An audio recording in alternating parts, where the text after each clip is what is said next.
Michael Jordan and the Plumbers, or the Golden Era of Basketball. Hello mga katropa, sa mga susunod na video natin ay pag-uusapan natin ang narrative na Michael Jordan played against Plumbers. Sa history ng basketball, si Michael Jordan at LeBron James are arguably the two of the iconic star in sports history. What keeps them apart are the different eras they played in, also that makes fans, pros, and experts biggest factor in deciding on who's the greatest of all time in basketball. Plumbers Narrative was some of corny jokes created by LeBron fans to discredit MJ level of competition. Ang idea ay MJ played against unathletic white guys and with physique and no skill set players in the 80s and 90s. Did MJ played against Plumbers nga ba mga katropa? Kung gusto mong malaman, tara, samahan mo ako at isa-isahin natin ang mga nakalaban ni MJ noong 90s era. Ang Atlanta Hawks ay isa sa exciting and fun to watch team in the 90s. Kahit hindi maka-advance in the second round during the 90s decade. Ang Atlanta Hawk mga katropa ay remembered through their style of plays and showmanship. Kung gusto mong balikan katropa, tara samahan mo ako at talakayin natin ang mga most elite players from 1990 hanggang 1999. Ang una sa ating listahan ay ang starting point guard na si Mookie Blaylock. Si Blaylock ay may stats na 14.9 points per game, 7.3 assists per game, 4.6 rebounds per game, 2.6 steal per game, .413 field goal percent during his 1992 hanggang 1999 stay at Atlanta Hawks. During the 90s era, si Blaylock ay considered as one of the most consistent players sa role na point guard and is still first in franchise history in three-pointers made. Blaylock made the All-Star during 1994 season. Steve Smith shooting guard. During his 1995 hanggang 1999 stay at Atlanta Hawks, si Steve Smith ay nagtala ng 18.6 points per game, 3.6 assists per game, 3.8 rebound per game, 0.9 steal per game, .429 field goal percentage. Though, he got his ring during his stay at San Antonio Spurs in 2003 season during his late years in the league. Si Steve Smith ay one of the smoothest players of the 90s and arguably the best pure scorer the Atlanta Hawk franchise has ever employed. Also he appeared at All-Star Game in 1998. Dominique Wilkins small forwards. Si Dominique Wilkins ay nagtala ng 27.2 points per game, 7.2 rebounds per game, 2.9 assists per game, 1.3 steal per game.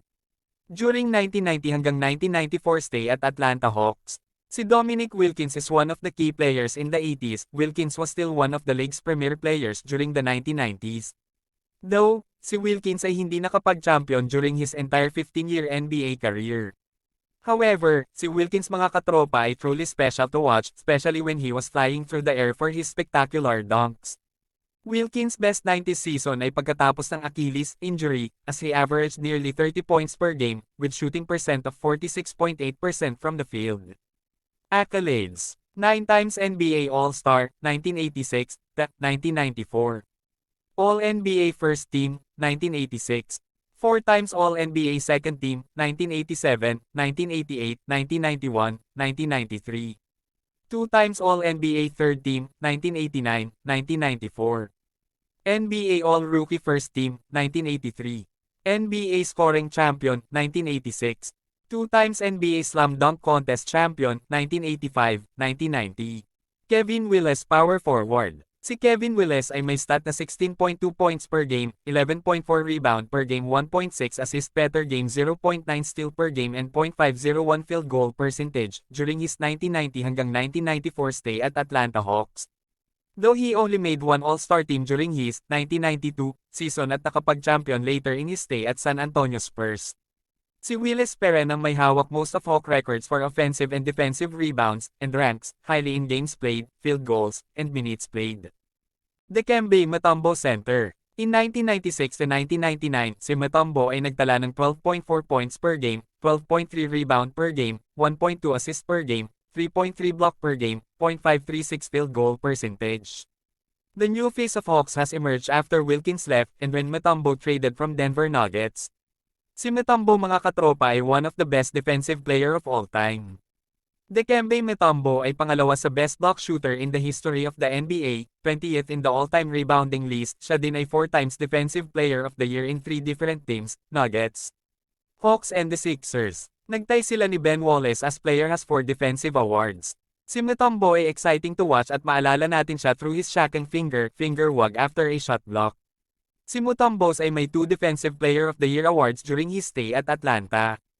Accolades: 8 times NBA All-Star, 1992, 1995, to 1998, 2000-2002. All-NBA Second Team, 2001. 2 times All-NBA Third Team, 1998, 2002. 4 times NBA Defensive Player of the Year, 1995, 1997, 1998, 2001. 3 times NBA All-Defensive First Team, 1997, 1998, 2001.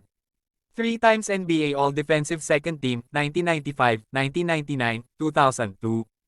NBA All-Rookie First Team, 1992. 2 times NBA Rebounding Leader, 2000, 2001. 3 times NBA Blocks Leader, 1994 to 1996.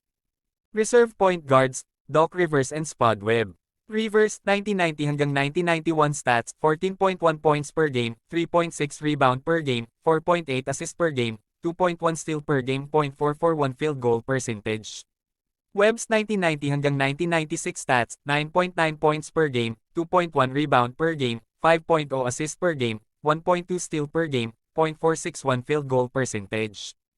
Ang dalawang reserve point guard ng Hawks ay notable sa kanilang combination at the backcourt together. Si Doc Rivers ay mahusay na point guard. Noong 90s, si Rivers ay kilala bilang isang defensive player, and considered as one good player in his position. Bagaman hindi siya isang elite scorer, naging mabisang leader si Rivers sa loob ng basketball court.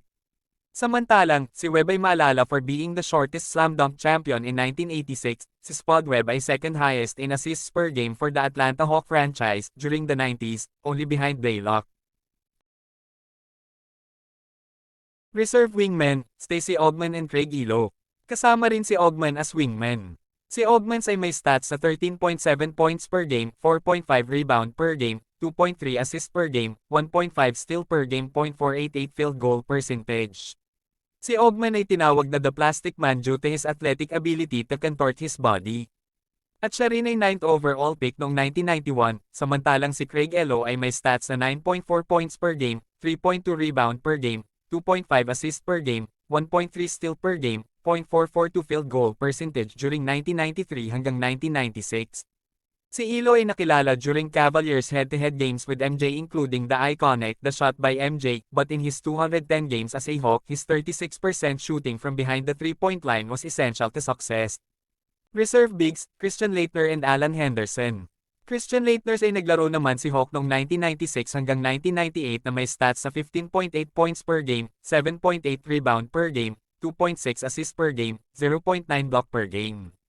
Samantalang si Henderson ay may stats na 10.9 points per game, 5.8 rebound per game, 0.8 assist per game, 0.7 steals per game, and .463 field goal percentage during 1995 hanggang 1999.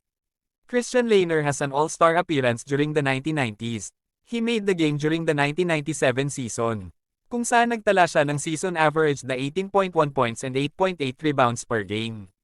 Samantalang si Henderson naman ay remembered for putting the ball in the basket. Nothing else about his numbers are exceptional. His 1998 season, when he averaged 14.3 points per game on a 48.5 shooting percentage. Hanggang dito na muna ako mga katropa. Abangan ang ating susunod na featured 90s team para sa pagpapatuloy ng ating serye na MJ against the Plumbers of 90s. Support niyo ako at itaas natin ang bandera ng 90s basketball, the golden era of NBA.